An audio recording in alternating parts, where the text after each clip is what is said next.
Danke bafethu, somdlalo weChippa United ukwayiba lo okuveziwe ukuthi uzosayina ne-Orlando Pirates ngoba ama-negotiations wabo noma i-deal yabo i-advance ngempela kusele kancane nje ukuthi ibe over the line yabo. So kuvela amanye ama-reports-ke ukuthi i-Orlando Pirates ayikho yodwa ekubangeni ukwayiba because kune-team yase-North Africa emfunayo laphana umfana yabo. So if umfana akakasayini official ne-Orlando Pirates kungaba i-problem kancane because ama-teams wase-North Africa angavela afake imali eningi nesalary eningi kumfana, then kumfana sicabanga kaningi ukuthi nge-Orlando Pirates noma ngelene North Africa, but-ke if already sekasayinile ne-Orlando Pirates then i-Orlando Pirates is-safe, but if akakasayini that could be the problem ngoba ama-North African teams nawo anayo imali and akuvelanga akuvezwanga ukuthi iyiphi kahle kahle i-team yase-North Africa, but siyawazi ama-super house or ama-super power ase-North Africa ukuthi ayikhiphe imali.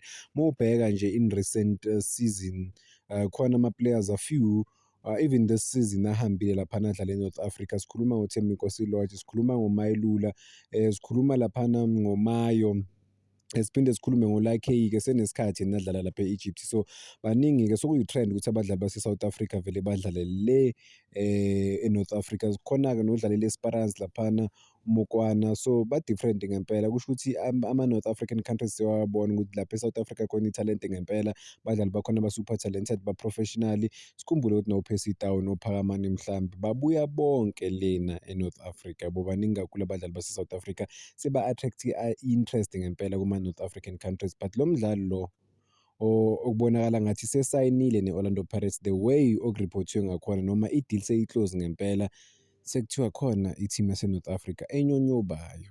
Hhayi, asazi sesiyomlinda i-Orlando Pirates ukuthi i-announce i-deal ukuthi vele imsayinile umfana because kuvelile ukuthi i-Orlando Pirates sebasayinile abafana abawu-2 laphana bakuBaroka nalo munye we-Richards Bay noma eyani, cause siyasibalinde nje i-transfer window ukuthi ivulwe nanokuthi isizini iphele ukuthi baba-announce abafana khona kuthiwa bazokwazi ukuhamba nabo ku-pre-season camp laphana e-Europe, eGermany. Basho kanjalo bathi i-Orlando Pirates iyokhempela laphana eGermany if izinto azitshintshi bafowethu. So hhayi-ke, hayi, soke sibone ukuthi yozala nkomoni between Orlando Banco.